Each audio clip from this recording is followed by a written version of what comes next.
What happens to freedom when everyone becomes equal?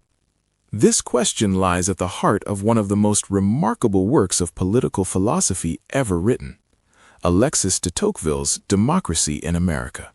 Written in the 1830s, after Tocqueville traveled across the United States, the book attempted to understand a new and revolutionary political phenomenon, a society built on the principle of equality. Tocqueville quickly realized that what he was observing in America was not merely a political system. It was something deeper, a transformation in the structure of society itself. He wrote that the equality of conditions was the fundamental fact shaping American life and the driving force behind democratic societies. Nearly 2 centuries later, Tocqueville's analysis feels strikingly contemporary. His insights speak directly to many of the challenges modern democracies face: polarization, mass media, individualism, political conformity, and the growing power of centralized institutions. Today, we will explore why Tocqueville's work remains one of the most important guides to understanding democracy, its strengths, its dangers, and its uncertain future.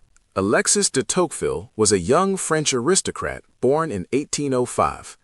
His family had lived through the trauma of the French Revolution, a period when aristocratic privilege collapsed and democratic ideas spread violently across Europe. France, in the early 19th century, was politically unstable. Monarchy, republic, and empire followed one another in rapid succession. The question confronting French thinkers was simple but profound. Could democracy produce stable and free societies, or would it descend into chaos and tyranny? In 1831, Tocqueville traveled to the United States with a friend, Gustave de Beaumont. Officially, they were sent to study the American prison system. In reality, Tocqueville had a far larger intellectual project in mind. He wanted to observe the functioning of democracy in the only large-scale democratic republic that seemed to be working. What he discovered fascinated him. The United States appeared to embody a social transformation that Tocqueville believed was spreading throughout the modern world, the gradual rise of equality. He argued that this movement toward equality was not accidental. Rather, it had been unfolding across centuries, gradually weakening aristocratic hierarchies and spreading political power among broader populations. The book he eventually wrote, Democracy in America, published in 2 volumes in 1835 and 1840, became one of the most penetrating analyses of democratic society ever produced. At its core, Tocqueville's work attempts to answer a single question: what happens to human freedom in a society where equality becomes the dominant social principle? In aristocratic societies, inequality structured the entire political order. Nobility, clergy, and commoners occupied fixed ranks. Political authority flowed downward through hierarchical institutions. Democracy disrupts this structure. When people begin to see themselves as fundamentally equal, the entire basis of political authority changes. Citizens no longer accept rule based on tradition or inherited privilege. Instead, legitimacy comes from the people themselves. This transformation has profound consequences. On the one hand, equality opens the door to greater participation, mobility, and individual freedom. On the other hand, Tocqueville warned that equality can produce new forms of pressure and conformity. When everyone believes they are equal, public opinion becomes extraordinarily powerful. Democracy, he argued, contains within it both the promise of liberty and the risk of subtle forms of domination. 5 core ideas from Democracy in America. First, equality of conditions. Tocqueville believed that the defining feature of modern societies was the steady spread of equality. In aristocratic societies, status and privilege were inherited. Social mobility was limited. Democracy changed the structure by eroding hereditary hierarchies and creating more fluid social arrangements. In America, Tocqueville observed that individuals interacted with one another with far less emphasis on rigid class distinctions. This relative equality shaped everything, from politics and law to culture and daily life.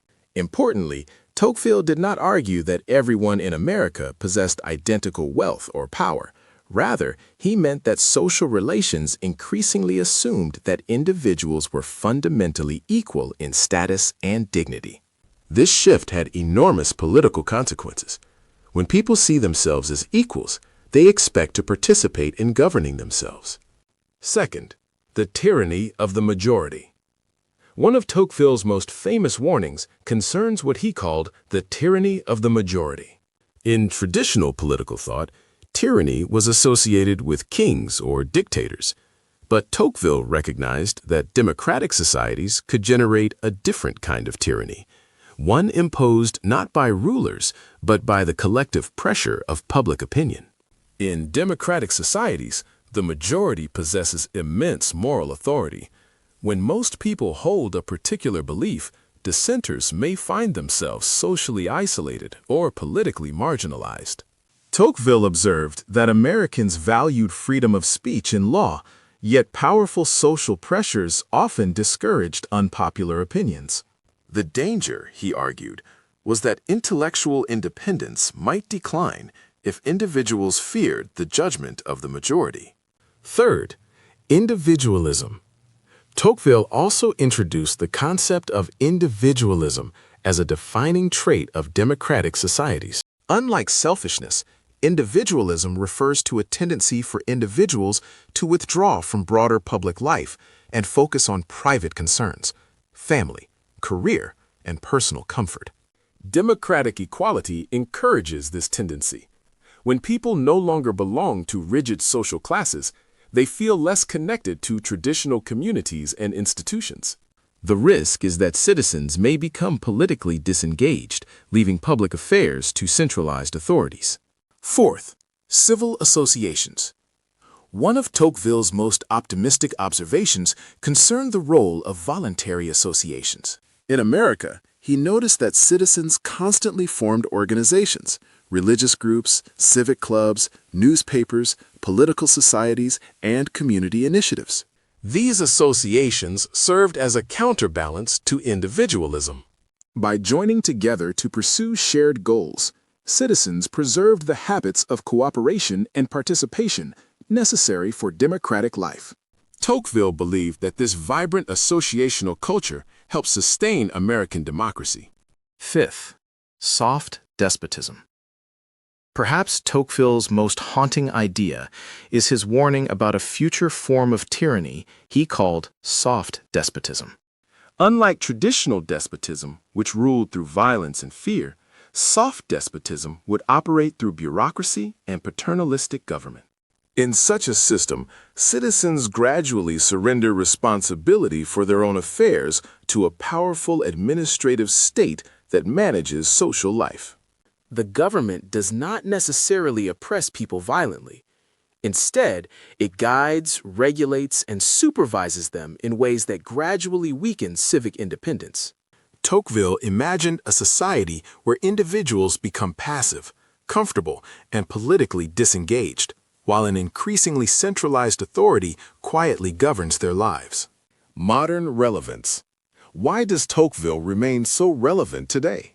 First, the expansion of mass media and social networks has intensified the power of majority opinion.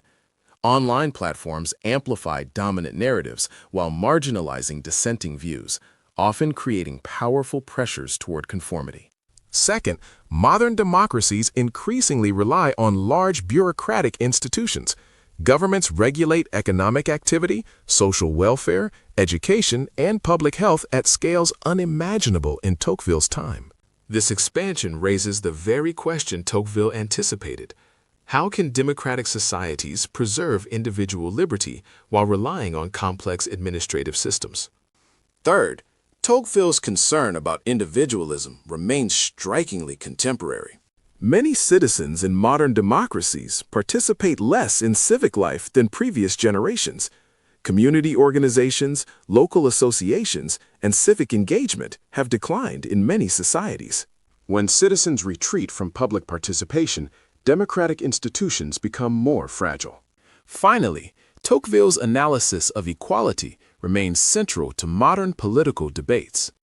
The tension between equality and liberty continues to shape discussions about economic inequality, social mobility, and political representation. Balanced interpretation.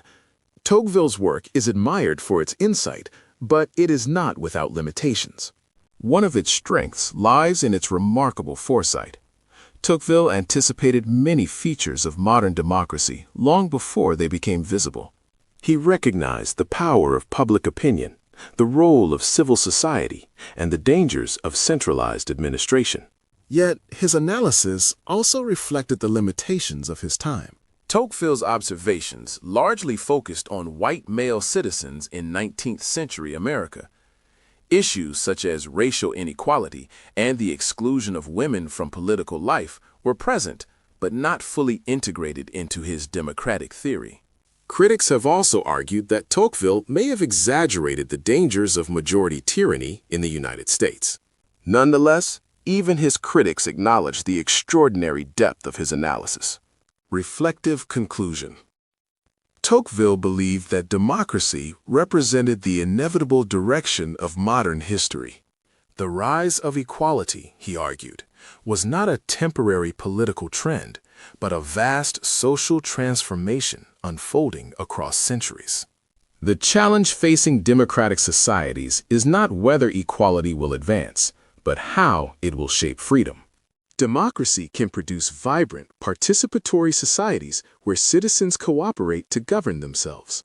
But it can also drift toward conformity, disengagement, and centralized authority. Tocqueville's message is ultimately neither pessimistic nor triumphant. It is cautionary. Democracy does not automatically guarantee liberty. Freedom survives only when citizens actively cultivate the habits, institutions, and civic responsibilities necessary to sustain it. Nearly 200 years later, Tocqueville's question still confronts us. Can democratic societies preserve freedom while embracing equality? The answer, as Tocqueville suggested, depends not only on institutions, but on the character and engagement of the citizens themselves.